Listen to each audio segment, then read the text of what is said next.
ఇట్లా వాళ్ళ బిడ్డలు జరిగితే గమ్ముంటారా అని వాస్తవమే. ఎందుకంటే ఇక్కడ కులం అనేది పక్కన పెడితే మీ బిడ్డలు కార్పొరేట్ స్కూల్లో చదువుతున్నారు, మా బిడ్డలు గవర్నమెంట్ స్కూల్లో చదువుతున్నారు. మా బిడ్డల పైన ఈ విధంగా చేయడం అనేది మంచి పద్ధతి. కులం గురించి మాట్లాడతారు అని చెప్పారు. ఎవరైనా సరే పేద విద్యార్థులు గవర్నమెంట్ స్కూల్ చదివారు, పేద విద్యార్థులు అలాంటి వాళ్ళ పట్ల మీరు నీచమైన మాటలు కూడండి. ఆ బిడ్డలు చూస్తుంటే కడుక్కొని పోతారు. ఆ బిడ్డలు చెప్తున్నారు మాట్లాడుతున్నారు అంటే అది మంచి పద్ధత.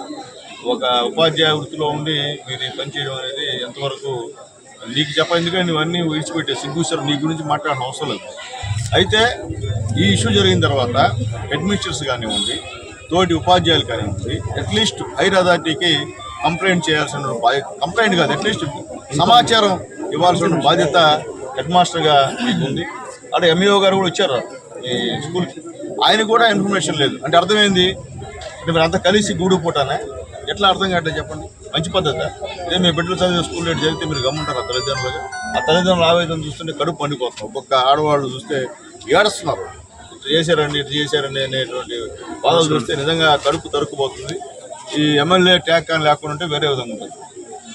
ఎమ్మెల్యే ట్యాగ్ కాబట్టి నేను రియాక్టివ్ కాకూడదు కాబట్టి ఇప్పుడు మా ఏఎస్ఎఫ్ పిల్లలు విజృంభించారు. ఎందువల్లంటే అంతే, ఎందుకంటే స్టూడెంట్స్తో పనిచేసేటప్పుడు ఇలాంటి ఇష్యూ ఇచ్చినప్పుడు ఖచ్చితంగా వాళ్ళకి ఒప్పుకునే పరిస్థితి లేదు. అలాగే మా కోటేశ్వరరావుని కూడా వయసు ఎక్కువైనా కానీ కడుపు పండిపోతాం. మా పోలయ్య, అలాగే మా మళ్ళీ మా రంగనాథ్, వీళ్ళందరూ ఏంటంటే నిజంగా చాలా వాళ్ళ సఫర్ అవుతున్నారు. వాళ్ళు కంట్రోల్ చేయలేకపోతాం. అంటే మా కోటి కానీ మా పెంచులే కానీ పార్వతాన కానీ వీళ్ళు కూడా చూస్తే అంత బాధాకరమైన విషయం. అంటే మేము ఒకటే తెలియజేస్తున్నాం పత్రికల వాళ్ళకి, టీచర్స్ అంటే మా అందరికి కూడా గౌరవం విలువ చెప్తున్నాం. కానీ వాళ్ళ వృత్తిలో ఇలాంటివి చేయడం అనేది చాలా అన్యాయమైన పరిస్థితి. వాళ్ళనైతే ఖచ్చితంగా కఠినంగా గవర్నమెంట్ శిక్షిస్తారు. ఉదాహరణ లోకేష్ బాబు గారు పర్సనల్ ఓఎస్టీ గారితో కూడా, వరప్రసాద్ గారితో కూడా మాట్లాడాం, విషయం చెప్పాం.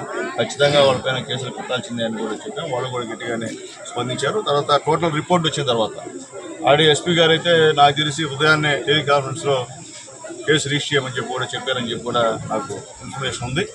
అంటే ఖచ్చితంగా డిపార్ట్మెంట్ ఎంక్వైరీ అయితే ప్రతిదానికి ఎంక్వైరీ ఉంటున్నారు కదా, ఆ ఎంక్వైరీ చేస్తారు. మనం ఎంక్వైరీ లేకుండా అందరిలాగా నేను కూడా ఇది చేయాలా అంటే అది కాదు కదా. చట్టం అవుతుంది, ఆ చట్ట ప్రకారంగా ఎవడికి పడాల్సిన శిక్ష వాడికి పడుతుంది. అయితే ఇదైతే ఉపేక్షించలేదు పరిస్థితి. ఎందుకంటే ఇప్పుడు వదిలితే వీళ్ళని వాడు ఉండవు. ఎవరు పోలీసు కూడా ఆపలేదు. అది కూడా చెప్తాను, మళ్ళీ పోలీసు కూడా ఆపలేదు మామూలు అనుకుంటాం. ఎందుకంటే ఆ బలం, ఆ ఐక్యత అది ఉండేది పేదవాళ్ళకి అని చెప్పి నేను మళ్ళీ తెలియజేస్తాను. కాబట్టి ఈరోజు అలాంటి పనులు చేస్తున్నటువంటి వాళ్ళని ఇబ్బంది పెట్టాల్సిన పరిస్థితి కూడా మన మీద కూడా ఉందని చెప్పి బాధ్యత ఉందని తెలియజేస్తున్నాం. ఖచ్చితంగా వాళ్ళ పైన